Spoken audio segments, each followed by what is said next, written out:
நாடு காக்கும் தலைவர்களாக நாளை வளர தித்திக்கும் தேன் தமிழ் திக்கட்டும் பரவட்டும் முத்தமிழ் தாய்க்கு என் முதற்கண் வணக்கம்.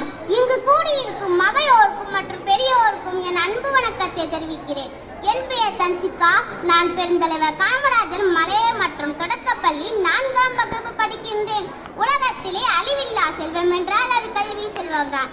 அத்தகைய செல்வத்தை இலவசமாக கொடுத்த படிக்கார மேதையான காமராஜரை பற்றி நான் இங்கு பேசந்துள்ளேன். அவர் 1903ஆம் ஆண்டு ஜூலை மாதம் 12ஆம் தேதி விருதுநகரில் பிறந்தார். இவர் குமாரசாமி சிவகாமி அம்மாள் தம்பதியருக்கு மகனாக பிறந்தார். இவர் 6ஆம் வகுப்பு வரை படித்தார். குடும்ப சூழ்நிலையினால் படிப்பை தொடர முடியவில்லை.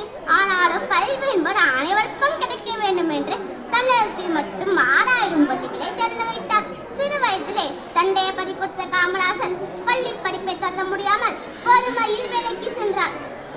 கருப்பு காந்தி என்று வடமாநில மக்களால் பாராட்டப்பட்ட ஒரே தலைவர் நம்ம ஐயா காமராஜர் அவர்கள். ஏழையாக பிறந்த அவர் ஏழைகளை துன்பத்தை துடைப்பதை தன் குறிக்கோளாக கொண்டார். சிறு வயதிலே தன்னை காங்கிரஸ் பேரை கட்டே இணைத்துக் கொண்டார். தன் கடும் உழைப்பினால் தமிழக காங்கிரஸ் தலைவராகவும் அகில இந்திய காங்கிரஸ் தலைவராகவும் விளங்கினார். தமிழகத்தில் முதலமைச்சர் ஆனார். மீண்டும் மீண்டும் காமராஜர் ஆட்சி வேண்டும் என்று மக்கள் ஆசைப்பட்டனர்.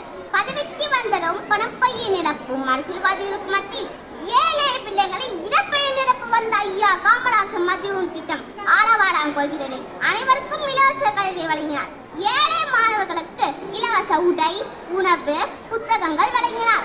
சுருக்கமாக சொன்னால் காமராஜர் கல்வி கண்ணை திறந்து வைத்தார் என்று எண்ணலாம். அவர் கல்வியை மட்டுமா வளர்த்தார், நம் நாட்டில் முதுகெலும்பான விவசாயத்தையும் வளர்த்தார். அது மட்டுமா, மின்சாரம் இல்லாத கிராமமே இல்லாம மாறின என்ற புகழ் பெற்றது தமிழகம். எல்லாம் யாராலே? எல்லாம் இவராலே. கர்ம வீரர், பெருந்தலைவர், கருப்பு காந்தி, படிக்கார மேதை, கிங் மேக்கர், ஏழை பங்காளி, கல்வி கண் திறந்தவர் என்றெல்லாம் புகழ் பெற்ற காமராஜர் ஜஞ்சம் பெறாத முதல்வர். திறமைக்கு மதிப்பளித்து பணி கொடுத்தவர். அவரது கரிய தோற்றமும் நெடிய உருவமும் பெரிய கடல் சட்டையும் பார்ப்பவரியம் கவர்வனவாகும்.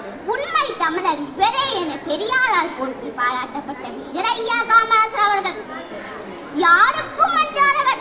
நேருவின் கொள்கைக்கு ஏற்ற அடுத்த தலைமுறை இளைய தலைமுறையிடமே என்று தான் வகித்த அகில இந்திய காங்கிரஸ் தலைவர் பதவியை விட்டு விளங்கினார். 2 முறை பிரதமராக வாய்ப்பு கிடைத்தும் அதை நிராகரித்து லால் பகதூர் சாஸ்திரி, இந்திரா